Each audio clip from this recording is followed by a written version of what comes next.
Welcome to the Plant Cunning Podcast, where we explore a relationship to plants, other people, and the mysteries of nature.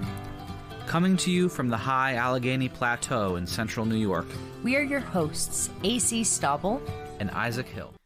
Okay, so today on the Plant Cunning Podcast, we have the amazing botanical witch, author, fantastic person, Amy Blackthorn, back on the show. And we're so grateful to have Amy here. Again, how are you doing today? Oh my goodness, I'm so excited to do this. Yeah, you were one of our early episodes, Yeah. and you've put out some amazing books on botanical magic, and you've just put out a new one, and we're very excited to talk about that, and congratulations.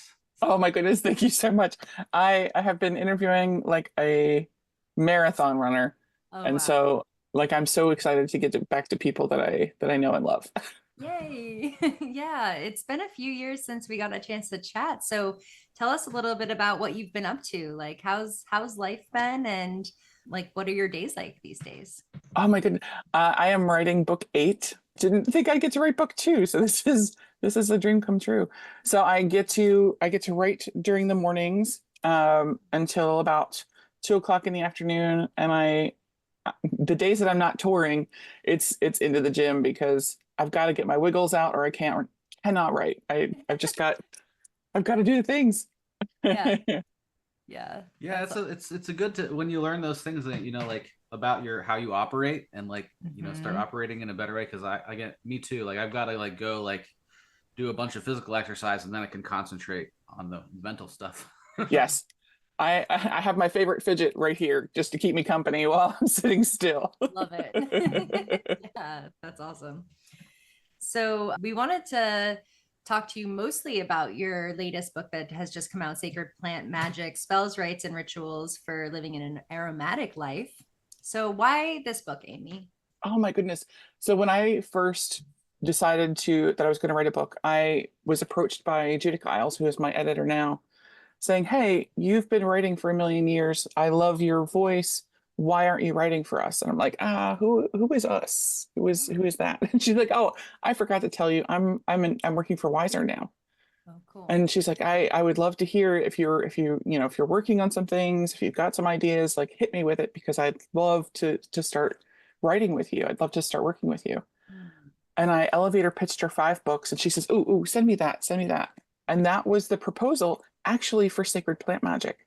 I wanted to understand and explore the difference in the relationships between our spiritual self and the plant allies that we talk to make those things happen, like frankincense and myrrh.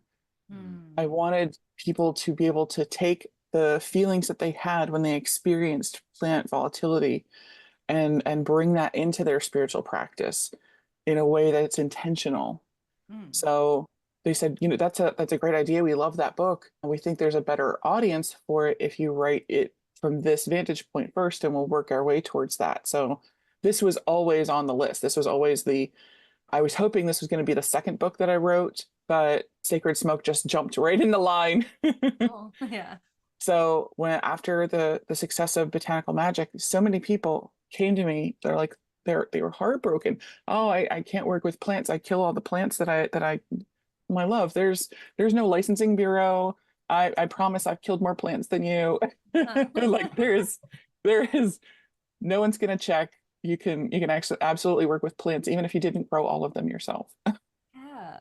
Yeah, that's a really big thing too. Sometimes people think that you have to be growing the plants to work with them, and will also find reasons to not do the thing they really want to do. Yes. So making it accessible for everybody and giving the encouragement to just start where you are, I think is great. I think the really important part is the stressing that they're not alone, because people have this lofty idea that we live in a magical cottage at the edge of the world, and just subsist on dew from ferns in diaphanous clothing. And it's like, no, I get up and I go to the Wawa and just like everybody else. Yeah. But it's so important to show them ways that plants are reaching out to experience their lives and to influence what's happening, whether it's plants that are growing down the corner from you, plants in your own backyard, or even plants outside of our epic. I mean, there are more plants coming back today that have been gone for thousands of years. There's the Silene stenophilia that they have were able to germinate a seed that was 32,000 years old. And now it actually looks like dianthus. It's got the same leaf structure. It's got the little carnation flower on top, but it hasn't been alive on this planet for 32,000 years. Oh, wow. Wow.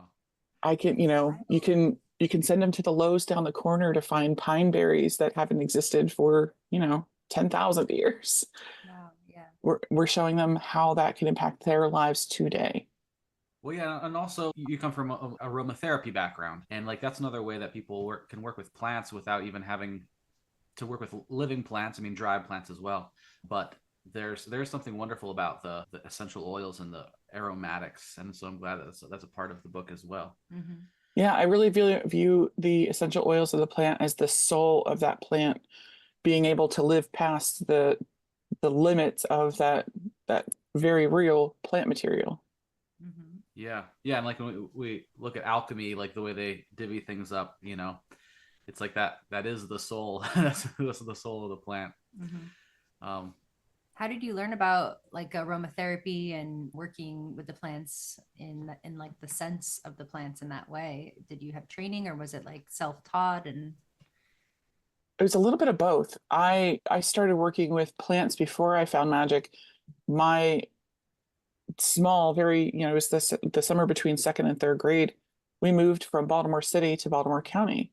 And so we went from one tree per block to we had two trees in our yard. okay, yeah. Nice. But we had these really beautiful fuchsia azaleas growing in the side yard. And so I'm just sitting at the base of this plant and talking to it and trying to figure out like what's happening.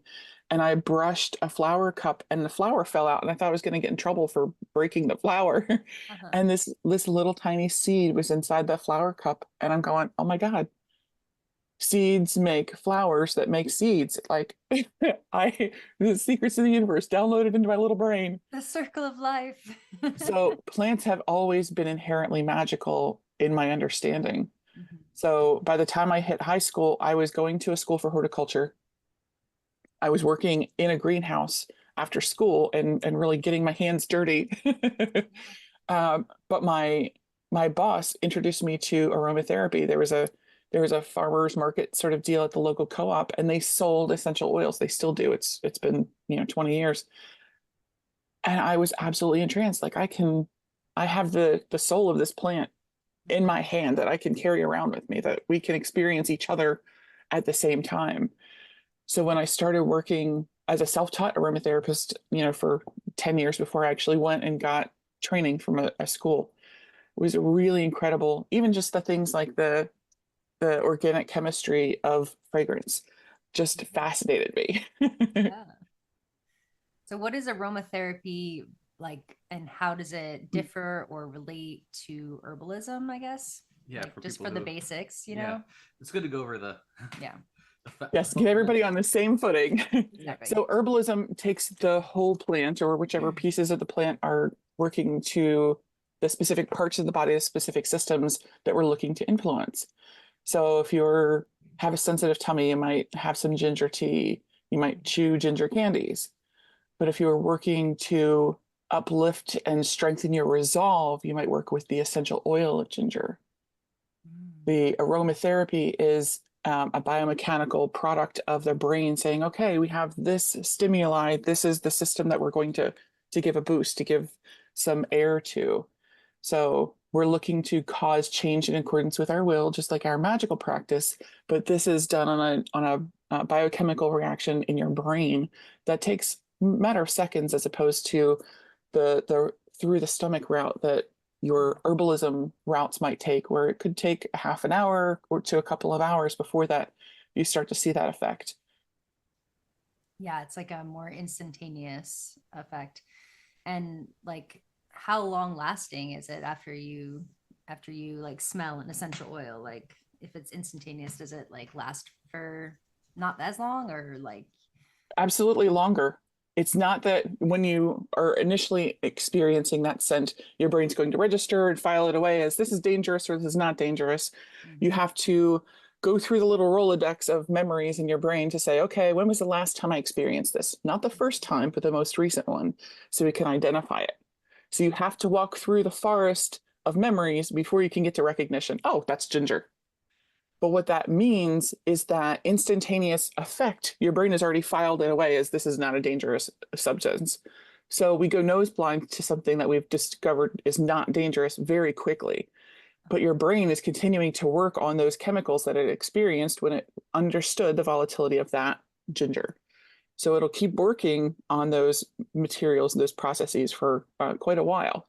It's just that your brain has already filed it away as it's not important. So your nose will stop smelling it because it's not important anymore.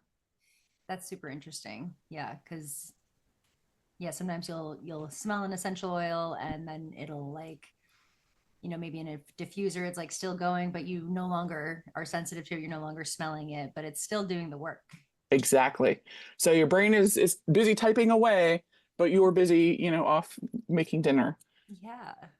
That's Yeah. why I recommend if you're going to utilize a diffuser before bed, give it 20 minutes or half an hour to fill the room with a nice light mist before you come into it because your brain is going to go, okay, hey, I know what that is. Let's work with that together, as opposed to suddenly discovering that bit of aroma has hit your nose about, 10 minutes after you've decided to go to bed. Right. Have you found, like, speaking of bedtime herbs and smells, like, have you found certain herbs that are really good for sleep or that you Oh like? goodness, yes. Yeah. Everybody expects it to be something like lavender, but Yeah. there are some really off the wall ones that give you that comfort piece that you're looking for to fall gently into sleep, like benzoin. People don't Mm. expect benzoin to be so really divine. I honestly feel Yeah. we take for granted that creamy vanilla sweetness. There's actually it's benzoin's used as a flavoring for foods in a lot of industries. So you can get that creamy sweetness in your nose, in your mouth, in your the essence of your person. So it can really call back those memories of sweet treats with your siblings or with your parents. And so it gives your body the permission to ratchet down into calm and sleep. It's not just Velvet Hammer. Mhm. What about opposite, like herbs to avoid before sleep slash like help wake you up if you're trying to study or write or do something productive with your mind? Citruses, the top of the list. Okay. Uh, it's great because the citruses will take down the anxiety, but they still give you the energy that you would. So if you're sensitive to caffeine like I am, like if I have a soda, we'll say my anxiety is a little bit higher, ratcheted up. There's my pulse is increased. If I want to be more alert for studying as opposed to terribly, terribly alert, Yeah, I like will ADHD absolutely alert.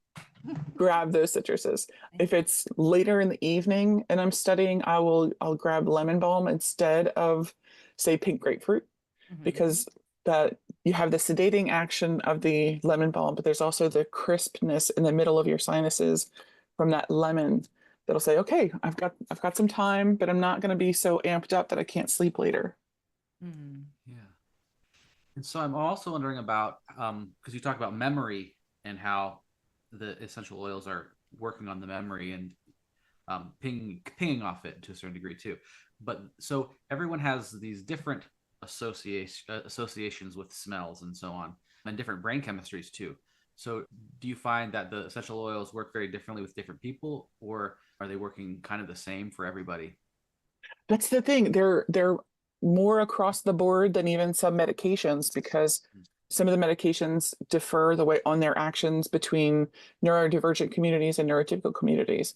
So you'd see if I take Benadryl, I'm up all night, as opposed to someone who's neurotypical taking Benadryl and being in a coma for 3 days. Yeah. With the essential oil families that we're talking about, everyone's going to have a very similar reaction because it's the biochemistry. It bypasses some of the systems that would ordinarily be impacted by traditional medications. Yeah, but yeah, okay. So even if like different memories are being um are being associated with these different smells. Still, on a chemical, biological level, they're kind of impacting more uniformly.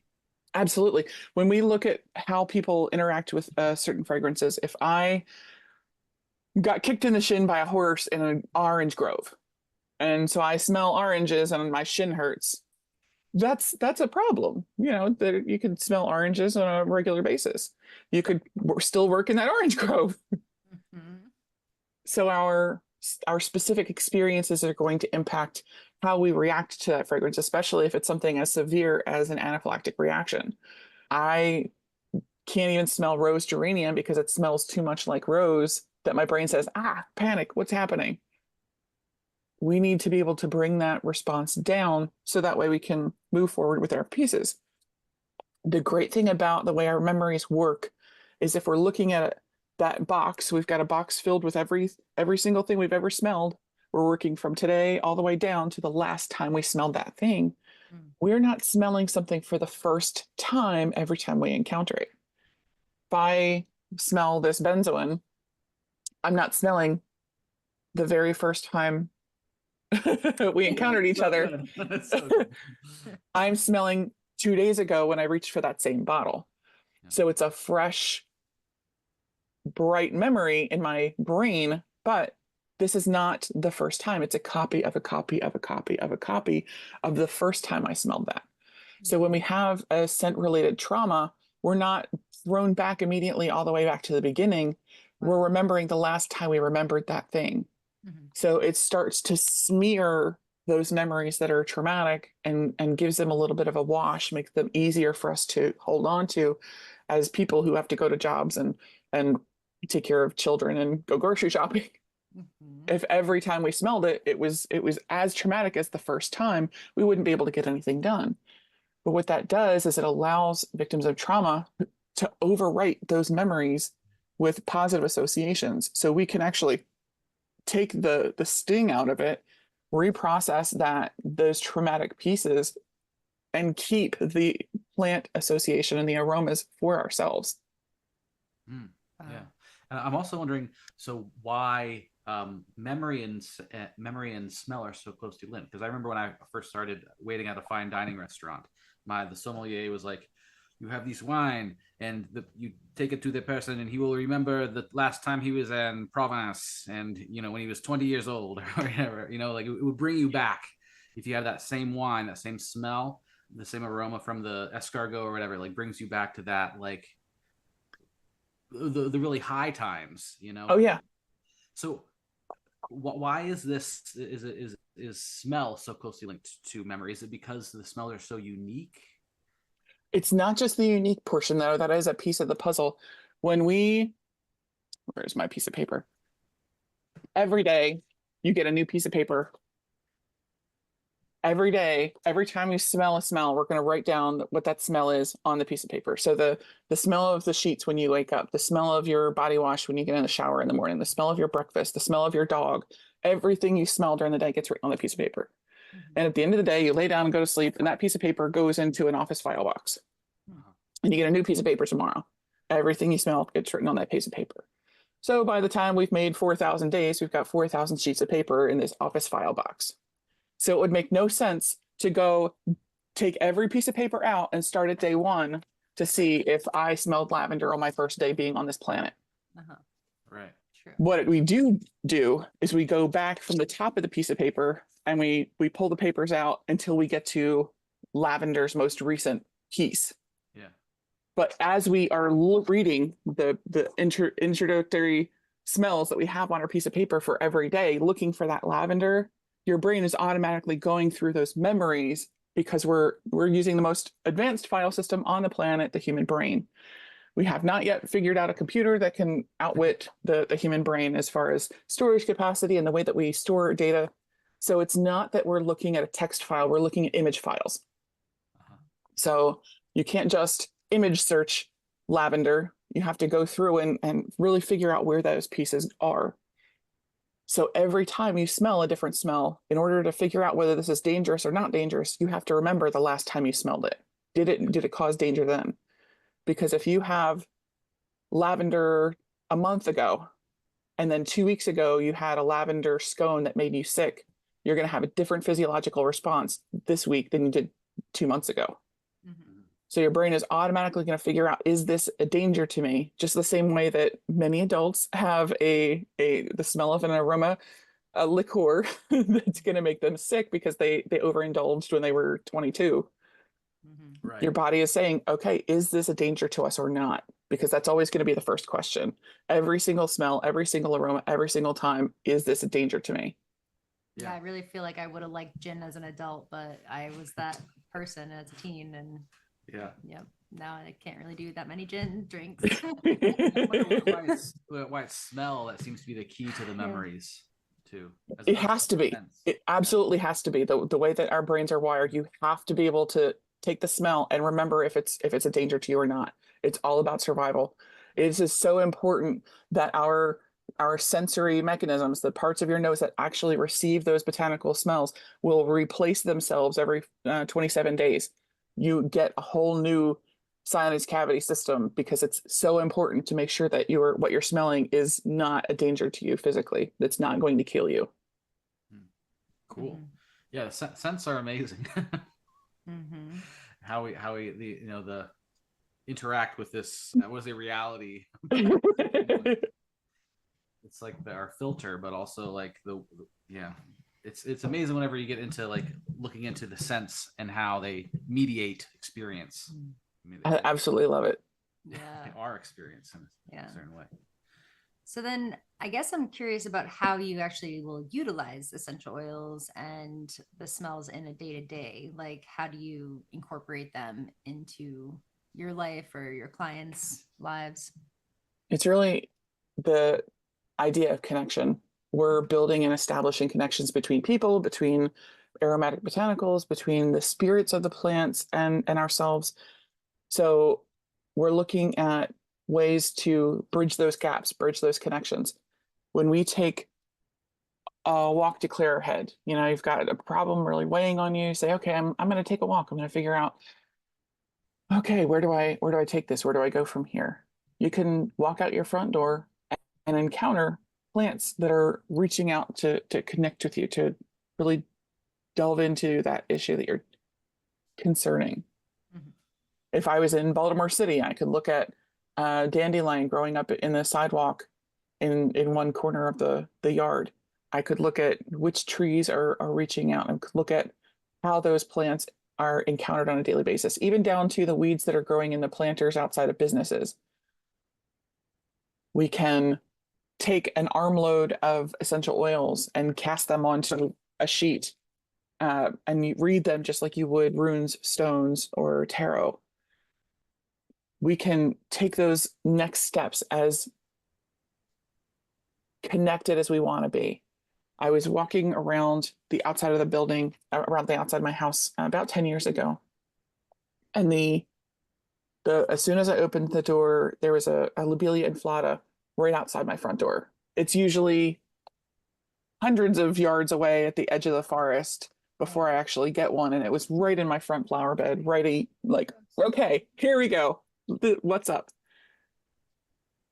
Okay, this is definitely new. Where did you come from? You used to be, 2 acres away from where I'm standing now. Okay, what do I need to bring air into? What communications are you looking to create? Okay, so I'm pouring for the spirits and I'm singing, I'm drumming, I'm doing the whole 9 yards to make sure that the house is protected and everything is great for the full moon. And so I come around the back side of the house, and right along the fence line is a stand of poke that just appeared. Pretty much, it feels like overnight, but it's probably been, a month since I was back there doing the same thing. Mm-hmm. And it's a whole stand. It's not just one plant. Cool. And I'm like, okay, you're big and boisterous and beautiful, and you're a literal red flag. What's happening? Mm-hmm. Okay, well, if poke is poisonous, it can protect itself. It can protect itself. It can protect you. Okay, what do I need protection from? Since it's the backyard, it's behind me. What do I need protection from that I can't see? Mm-hmm. And so I start going through my life, my day-to-day, where I'm going, what I'm doing. I was the head of security for 2 high-rises in Wilmington, Delaware at that point. And I realized that I had a stalker. Oh, Great. And I honestly believe that if Poke hadn't reached out and said, hey, wavy fingers, there's danger, that I would not be alive today to talk to you. Oh my goodness. It was incredibly dangerous, and I am so thankful for Poke. I actually put a chapter or a section on Poke in Botanical Magic in thanks for that experience. Yeah. Wow. Yeah. This kind of brings us to some questions I had about like plant spirits. Yeah. How they communicate with us. I mean, you gave us these examples, but how would you recommend folks who are maybe getting into plant spirit communication, like start their relationship with plant spirits, and like what are the plant spirits in your mind? People really readily try and discount their experiences as not important, or because something is encountered in the everyday, that it's not magical. I believe that's the exact opposite of what we're doing here. So I ask them to look at their daily life and say, okay, what plant spirits do you think you encounter on a daily basis? And they're like, oh, I don't know any plants. I haven't met any plants. Do you cook? Oh yeah, I love to cook. Okay, my love, please look in your spice cabinet and look at a field of plants that are working with you every day. Right. Garlic and onion and rosemary and oregano. These are all really beautiful, vibrant plants. And they start by telling me, oh no, I couldn't possibly work with a plant. I don't know any plants. I promise you, you do. Even if you don't cook, the tree that you're leaning against while you're waiting for your ride share to come, the ficus in your office that's just really resents being trapped in the corner. Everybody has plant allies that they're encountering, even if it's just in the window box outside their office on the way into the building. There are plants that are reaching out for connection with us. If it's something that you do every day, maybe you are a coffee drinker. These are things that we absolutely take for granted that connect us with plant allies. So it's not just that we don't grow the coffee ourselves, that it's usually purchased from a grocery store. It's the fact that coffee exists in your realm and you're going to have a specific relationship with coffee, even if you don't pay attention to it. So if you can, because you don't have the coffee plant in your yard, because you are instead working with the dried plant product, these beans that were now roasted and ground, it's easier to imagine that you have a connection with the plant itself, the spirit of that plant, rather than the individual plant that's, probably grown in Colombia. Mm-hmm. The difference is, if I am growing my own mint plant and I want to connect with mint, that's going to be this relationship right here.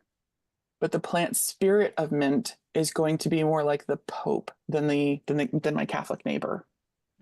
The plant in my yard is going to be my Catholic neighbor down the street, but the overarching spirit of mint is going to be closer to the Pope, because they're going to have similar relationships and similar understandings of things. But the local plant mint is going to be more influenced by its environment, by its experience in life, than the overarching spirit of mint. If I had a long day, I've done 5 back-to-back interviews, I've talked all my talks, and I need some downtime, I can go into the kitchen and brew myself a cup of peppermint tea. I can cuddle up with my dog Millie on the sofa and drink my mint tea, and I compost those leaves. Mm-hmm. But where is the spirit of peppermint in all of that? I cannot drink enough peppermint tea in my lifetime to damage the spirit of. When you look at the individual plants themselves, you can have a mint plant that grew up between the sidewalk cracks in Baltimore City, and you can have a mint plant that was grown in an organic farm in Denver. And those two plants are going to have completely different experiences as an embodied spirit. So if I want the energy of stick-to-itiveness and really, I want to fight for something that's mine, I'm going to go with the plant that grew up between the sidewalk cracks.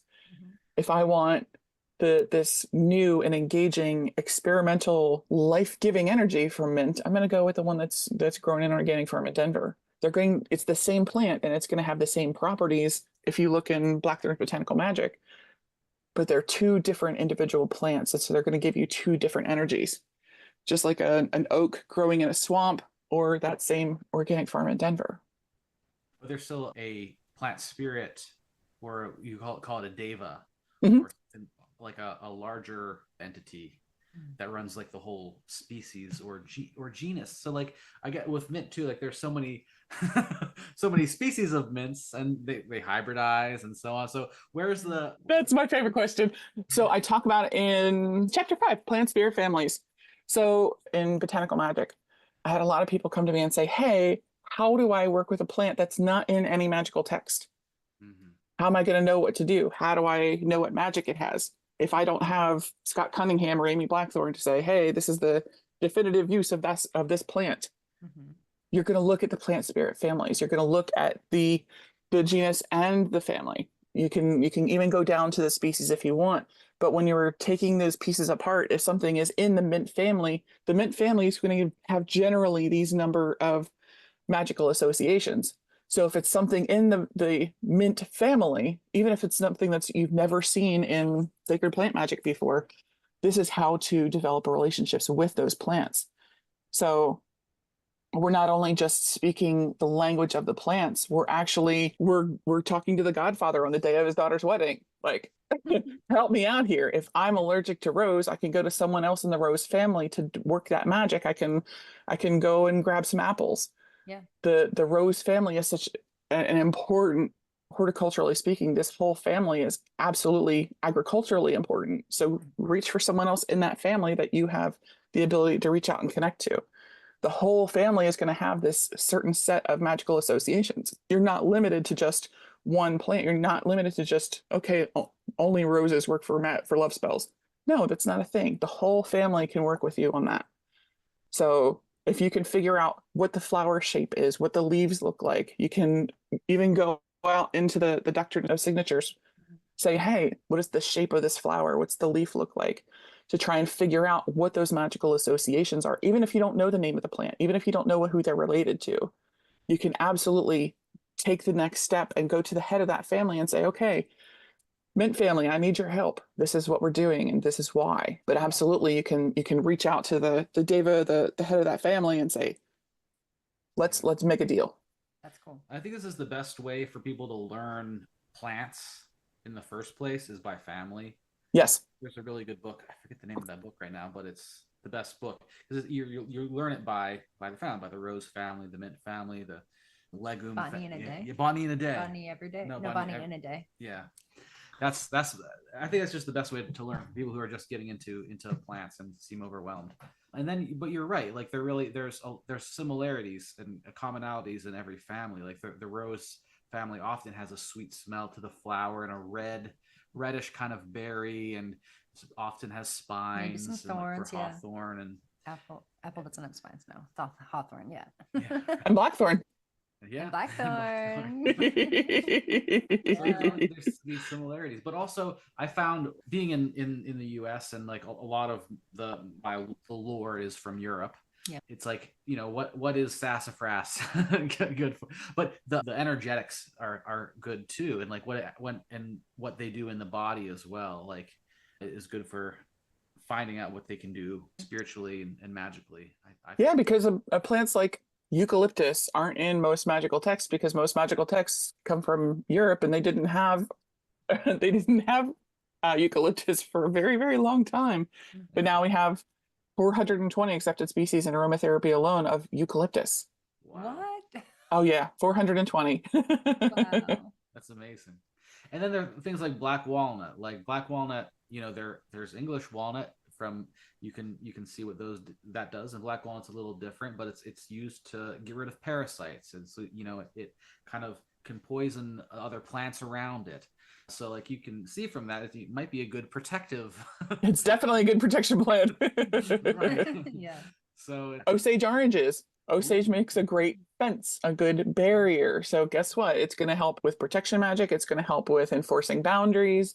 I mean, there's so much that these plants are screaming to tell us, and we tend to write them off because we experience them every day. I think that's a really important point that you made just now and before, was that like people discount their own experiences. Like they want to have some sort of like visual, yeah. mind-blowing, auditory, like all of their senses engaged. But some people, everybody has like a different strength as far as intuition goes. And I think people really do discount when you get a little voice in your head, or you notice the lobelia out your door. It's like, we expect a magical experience with a plant spirit to be like some epic Harry thing, Potter like kind of Harry thing. Potter Yeah. level, but it can be so much more subtle than that. And so I think that is such a great point that you bring up. And I encourage people to try to listen to those like small cues and just to be like paying attention.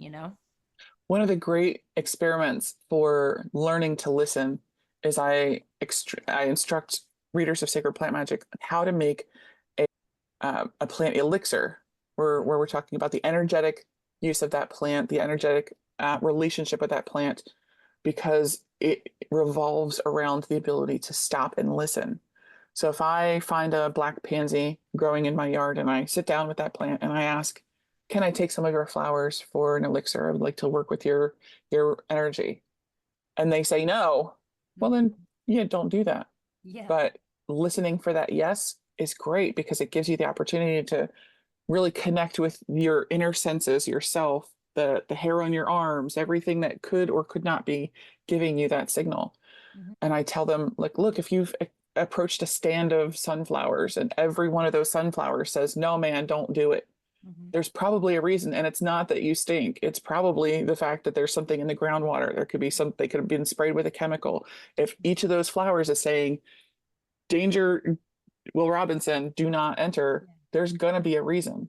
Sunflowers are amazing for biological waste, radioactivity.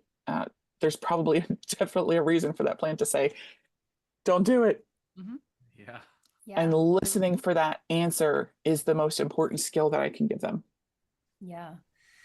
Yeah. You got to love consent, like the plants, you got to get consent from the plants too. And every no affirms every yes. And so it's not like you should be like so sad that this plant gave you a no, or this person gave you a no, because then, the next time you ask, or the next person that you like, the yeses mean something.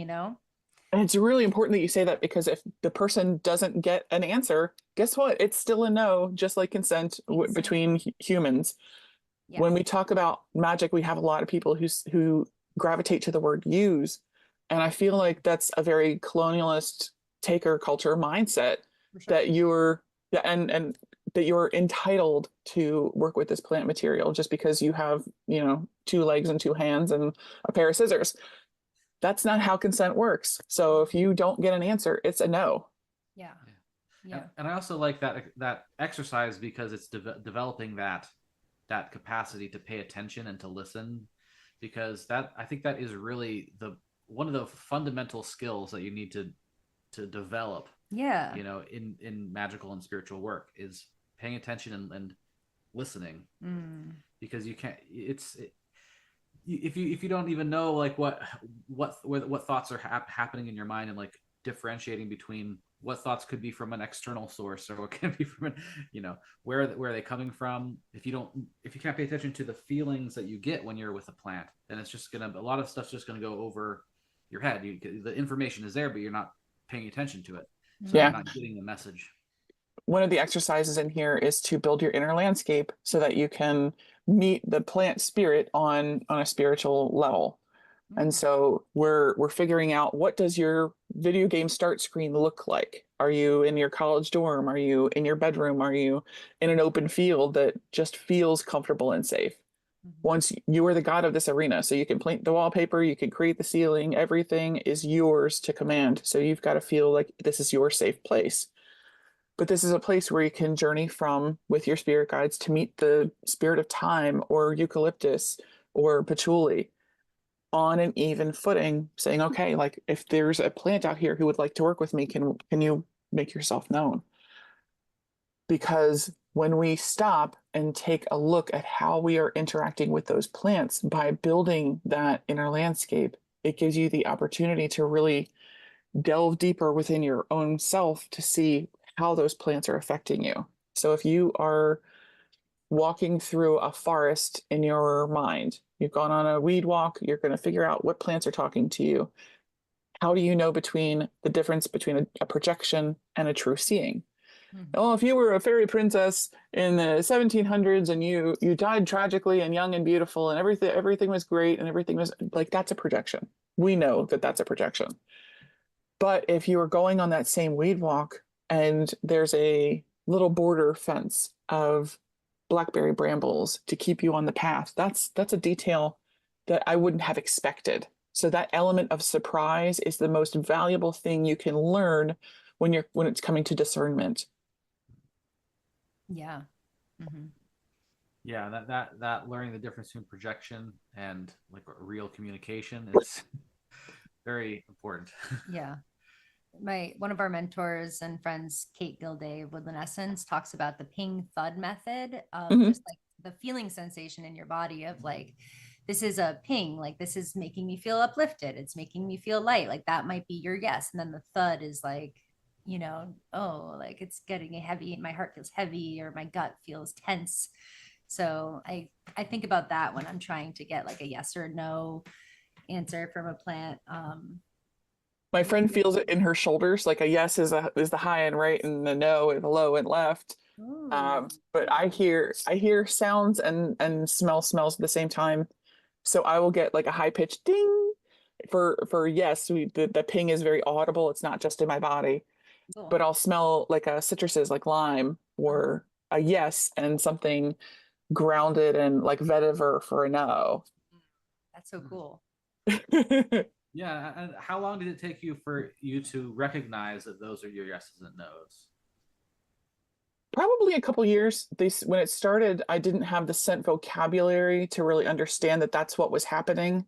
Cool, yeah. So it took time of learning the essential oil fragrances and learning the feelings and learning to trust the feelings in my actual person was the hardest part.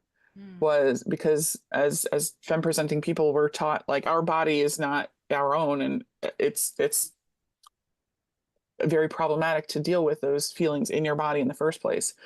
So learning to trust this is what's happening to my person was the hardest part. Yeah, that makes sense for sure. You know what I was just thinking about, and this isn't really like a developed question, but like sometimes people will get smells from like spirits, like they might smell tobacco of an ancestor that was used to smoke tobacco and things like that. Do you have any experiences like that? It seems like your nose is pretty strong as far as the scents go. Absolutely. And it's totally cheating because I can see people who without bodies. So it's absolutely jumping ahead. Okay. So my aunt died tragically right before Botanical Magic was born. It was actually the day I signed the contract was the day that she crossed the veil. So I was able to tell her I got my lifelong dream. She just wasn't necessarily present for that, but I definitely smell tobacco smoke when I know she's around. So I have a specific candle that I burn for her in her ancestor space. There's the Coventry Candle Creations. They sell them in almost every witchy store on planet Earth because they're that good. Nice. And they have a witch's brew collection. There's an original, a witch's purse, Eye of Newt to banish negativity, but their original candle is pitch black, and it's one of my favorite smells on earth. It's frankincense, myrrh, and mugwort. Ooh, so it's great. Yes. So I burn it on the ancestor altar for Peep to make sure that the boundaries between us are as open as they can be for someone who no longer has a body. Yeah. And so it's gotten to the point where when I feel her around, I start to smell that candle. Okay. So it's no longer the cigarettes that ultimately took her life. It's the affirming connection of the frankincense, myrrh, and mugwort. Yeah. Full chills. Love that. It's so sweet. And that can work with plants too. Like, do you have the experience where like you need a certain plant and that smell comes in? 1,000%. When I'm working on creating a perfume, like I'm working on a book now, so I've got some little perfumes in mind. I'll make a note of the plant allies that are coming through in a smell. I will smell the thing before I actually know who's got where. So I've got to figure out what was that thing that was happening in the back. Oh, that's black pepper. Okay. It's got that itchy, sweet smell. Okay. So I'll write down black pepper. But I know that a book is really percolating in my mind when I start to smell smells that need to go in that book.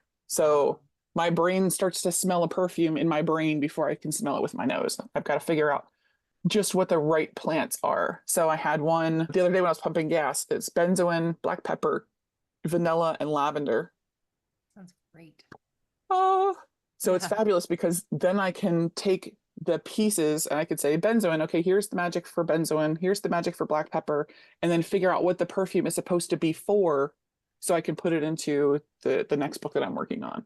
Yeah. But yeah, I smell them way before they're ever actually created in the physical. Yeah, I think that a lot of people who like it takes a while to develop this too, because you have to develop the whole library of smells in your brain or of images and then feelings of the plant if you're more image based or touch based. Or, but I think that's a wonderful thing for people who have developed that. Like if you're an herbalist and you're making a blend for somebody, and then like that one plant, just like you smell that plant or you taste that plant or you see that plant in your mind, it's like, oh, why is that there? But that maybe that's what should go in here too.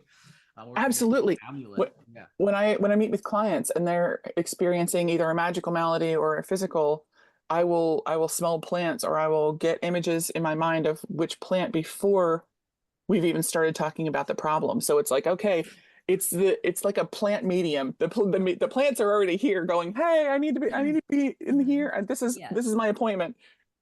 Way before we've even talked about, oh, my elbow hurts. Yeah. It's really fantastic. Yeah, one of my teachers, Kristen K. Avanti, would say that she was like, when you're doing an intake, like you're gonna get plants just start coming in your mind and just write them in the margins of your intake form, and then go back to them later. And usually they're the ones that the person needs. So, and yeah, this works with other spirits too. Like my astrology teacher, Freedom, he says that oftentimes the deity that this person is supposed to work with will present themselves. When he's looking at their intake form or when he's with them. So that's cool. Yeah. It's definitely a thing. And it works differently for every person. Like, if you've developed done more of the aromatherapy and you're more of the nose centered, person, smell centered person, or if you're more of an image person, or if you're working with herbs, deities, and all of them, it depends on what you've got locked into your brain too, because otherwise there's nothing for that entity. You're like a vessel in a way. Yeah. Yes. We have to, it drove me crazy when I first started working as a professional intuitive in the late 90s. I would have a spirit or something come into my brain, and they're always pop culture references. I'm like, can't we, like South Park is not professional if I'm relating what's happening with this perfect South Park reference is not going to make me look good. Get out of my brain. So that's the fact, is our intuition has to use the language that we already speak. If my guides start talking to me in French, my French is shit. Like okay, we've all got to speak the same language. So if it's South Park references, it's going to be South Park references. So the best thing we can do is give our inner landscape as many opportunities as we can. So go to your local co-op and smell every single essential oil they have, or give your brain the language that you want to speak. In the book that I'm writing right now, there's an exercise where you go through and we're making a list of nouns: money, tree, police, work, business, because I want you to go through and I want you to figure out what your brain wants to see when you encounter those words. Okay. So if someone says police, I have an old-fashioned like Kojak light spinning in my brain. Because you want to lay out that language so your guides, your spirits have a language to give you when they want to encounter something.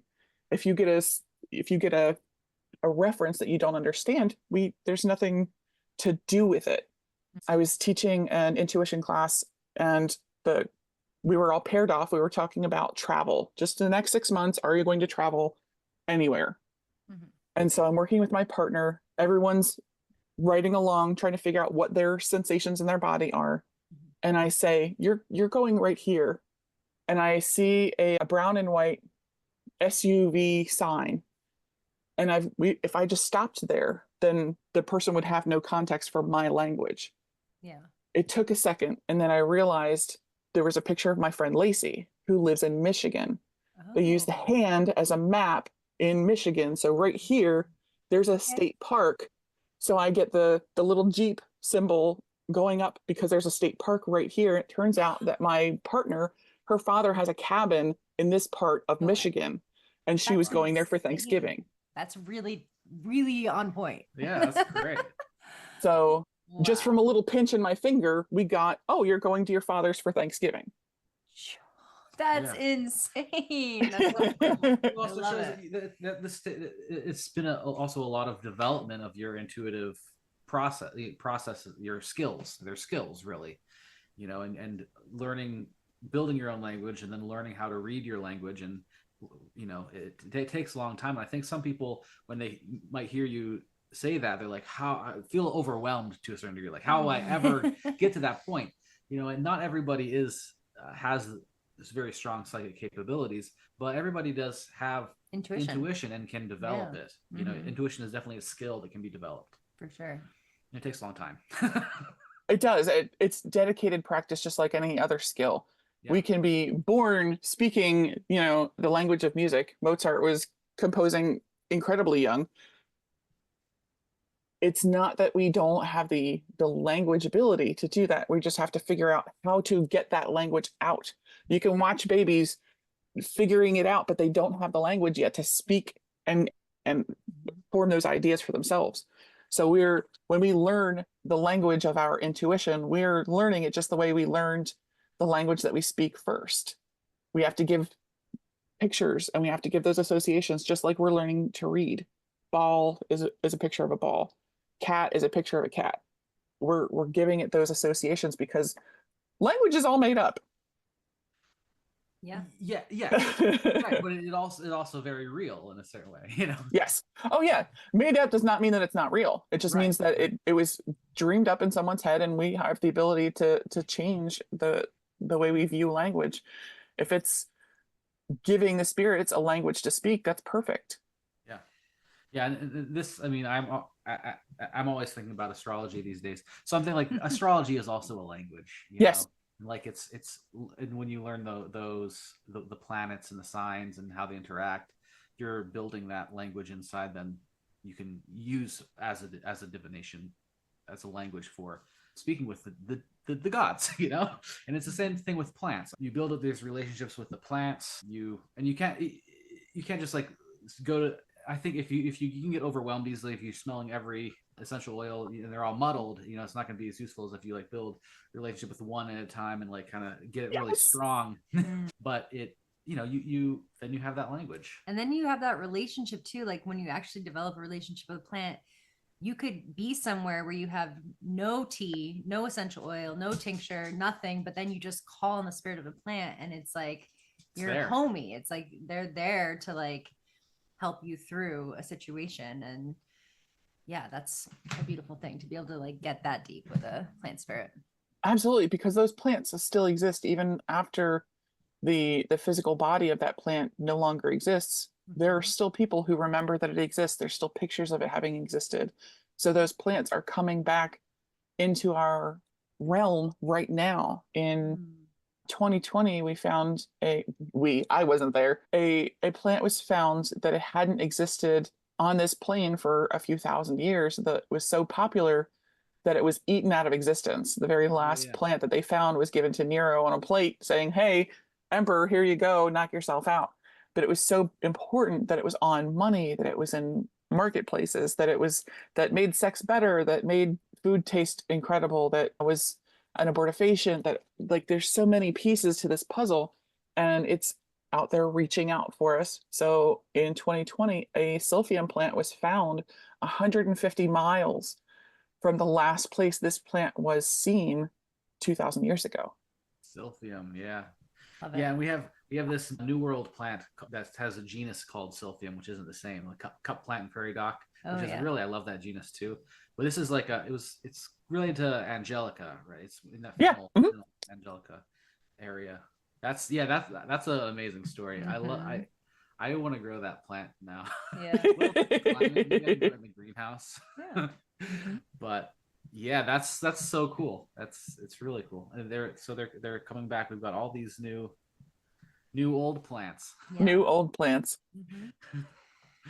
Yeah. So Just, did you have another question? Or Well, I was just wondering because we've talked about all these different ways of working with plants. You know, there's essential oils, there's teas, there's even just astrally, Yeah.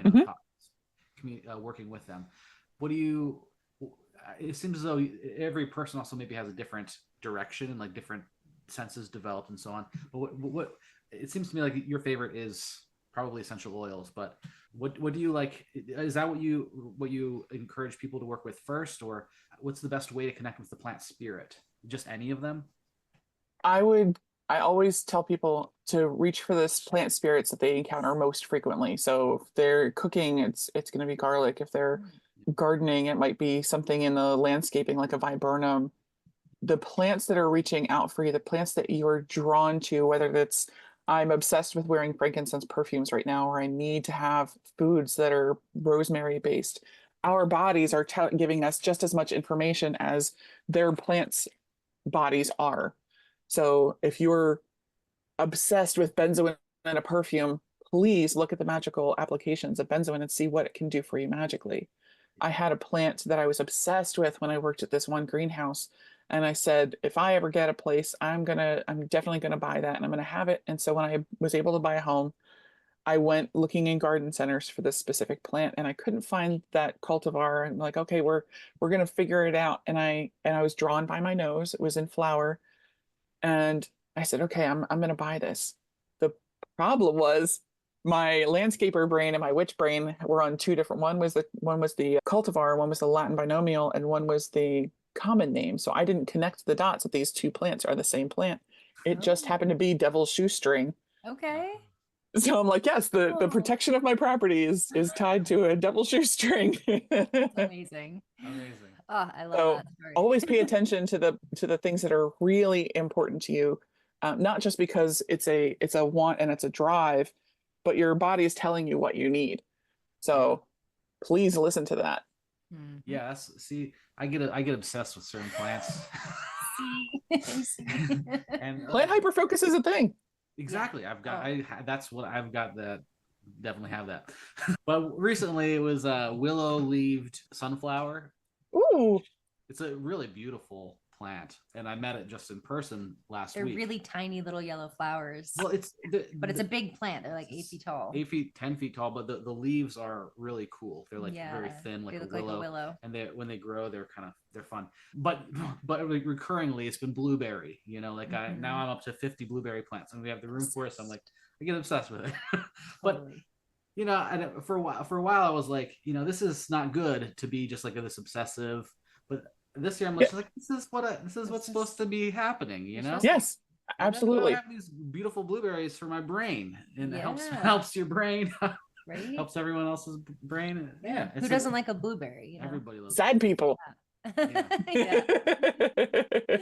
So I think it's like that's what is needed in my life at that moment. Yes, absolutely listen to that. That's one of the best ways you can really, not only is it rewarding your body for, hey, thank you for telling me, just like your dear friends says, hey, this is a boundary. Thank you for expressing a boundary because it tells me that you want me to be in your life. You want me to keep, rather than just saying, you know, take a hike. Yeah, exactly. So those plants, you're rewarding yourself by saying, yes, thank you for telling me that I needed magnesium or whatever that may be. Please always listen to that. Yeah. So I guess I just have one more like practical question. With essential oils, you know, it takes a lot of plant material to make, you know, an essential oil. Yes. And it brings to mind like usage and like dosing and also sourcing. Do you want to speak a little bit to that? Like, and do you ever use, okay, there's a few questions, I guess. Yeah. Do you ever use essential oils internally? No. And if you're using them externally, that's an easy one. Okay. Do you use like a carrier oil, and like, do you have a favorite carrier oil or? I always use a carrier oil. I don't believe in neat application. Even for lavender and tea tree, that can be very easily overdose on specific things and give yourself an allergy. Please don't do that. Yeah. Chemical burns are no one's friend. Yeah. So I talk a bit in Botanical Magic about the magical applications of the different carrier oils and what they can bring to your magic. And magically and topically, I absolutely love jojoba. It's great. The magic is for removing blockages. So if there's a thing that you're like, oh, I can't possibly have this because there's too many barriers to my happiness, grab that jojoba, because that is a wrecking ball taking out anything that stands in your way. Cool. If I'm talking about just shelf stability, I love Meadowsweet as a flower, Meadowfoam, as to make sure that really specific carrier oil increases the shelf life of whatever blends that I make past 2 years. It's closer to 3 years. It's a little bit more expensive than jojoba, but there's just smaller bits available. So if I'm making a shelf stable perfume, I want to make sure it's got the staying power, because I'm going to come back to this time after time. I really like the fractionated coconut as a nice base because it's gentle, it's very easily absorbed, but there's magical associations for every single carrier oil in Blackthorn's Botanical Magic. So it's, how are we going to create a magical blend?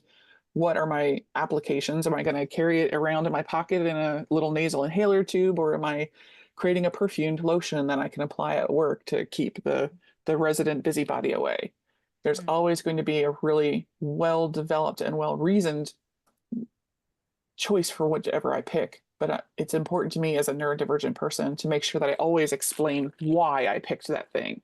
I don't want someone to feel like I have to hold them by the hand for the rest of their life to help them empower themselves. Right. My magic is all about agency. And so I want to teach you the reasoning that I picked this thing so you can do that yourself. I want people to know that they are just as capable as I am. I just have been doing this a little bit longer. And then any tips on like finding a good trustworthy brand who, you know, is making essential oils that, you know, are not as exploitative or, you know, quality? Like any tips on knowing a good brand? Knowing a good brand is really important. So one, look at their first thing that we do is look at the website. If it's all about sale, there's probably a lower register, a lower threshold of quality control. There are some people who have been working with specific brands for a long time who think, okay, well, they have a GCMS report on their website that says this is okay. It's very easy to be tricked by science, to be able to say, oh, okay, look, I have a graph, so therefore it's okay. One, they aren't required to test every single batch on the GCMS. Two, you could take a really crappy batch and a really amazing batch and blend them together and get sign of okay. So absolutely buying the smallest amount you can and doing some quality tests for yourself at home.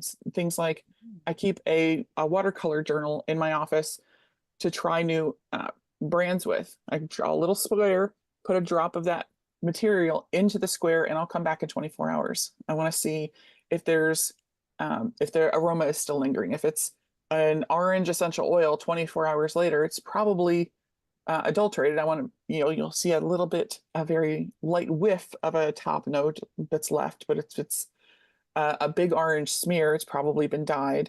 If the paper looks like a teenage love letter and it's all wrinkly from water, it's been adulterated with chemicals to make those work together.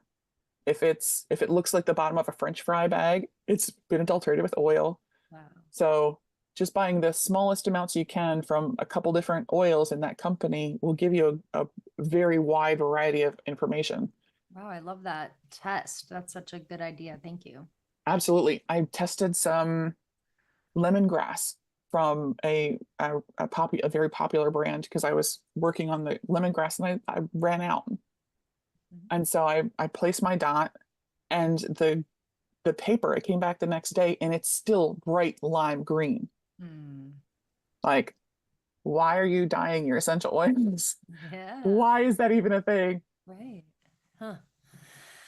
Yeah, interesting. So that's some great advice. And then lastly, any like contraindications that come to mind for people either with like emotional issues, physical issues, that you would just like stay away from certain essential oils? Or the first one is always pregnancy. We want to make sure that we're not relaxing the body so much that it expels its precious cargo. Wow. Yeah. that is definitely the first thing at the top of the list every time. Okay. And it's funny because people think of chamomile and lavender as being so sweet and relaxing. It couldn't possibly do anything to harm me unless you're a pregnant person in the first trimester. Yeah. Wow. So absolutely that stay away, stay far, far away from Okay. those beautiful, beautiful allies until you're ready to no longer be pregnant. Gotcha. That's a good one. So don't take for granted that just because something is gentle, that it's appropriate for all applications. Yeah. Mm-hmm. Great. Awesome. Well, any Yeah. other questions, Isaac? Or No, this has been fantastic. Where can people find the book? Are you doing anything that you're excited about soon that you want to share with the audience? Yeah. Absolutely. So Blackthorn's book of sacred plant magic is available wherever you buy books. Even I was so startled, I think, to Walmart.com and Target.com carry my books. Please support your local independent bookstores. You can download the first 30 pages of any of my books from amyblackthorn.com. I want you to know that my voice is the one you want lingering in your brain. Mhm. So you can read the first 30 pages or so of any of my books at amyblackthorn.com. You can order autographed copies at blackthornsbotanicals.com. And the next project is a book on botanical shadow work. I want to give people the lifeguard or the park ranger to take them by the hand and help them find their way through shadow into the light. It's we've talked about shadow work for since 2020. Yeah, it's been on everybody's mind, but it's such an intimidating prospect to a lot of people. I want to give them the every tool that we can to make sure that they arrive safely at the other side. Mm. There's a Lady Gaga quote that says, if you claim that if you don't have a shadow, then you're not standing in the light." Love that. That's awesome. That is amazing. Yeah. Is that Lady Gaga? Yeah. Okay, cool. Yeah. The first words that I wrote for Blackthorn's botanical shadow work were, "It's dangerous to go alone. Take this." Nice. That's great. Well, thank you so much, Amy. This has been really great. You're awesome. Really enjoyed talking with you. And let's do it again sometime. Yeah, congratulations. Thank you so much. 7. Yeah. Wow. So You're excited. so accomplished. Love it. Thank you. Excellent witch, excellent author. Thank you for everything.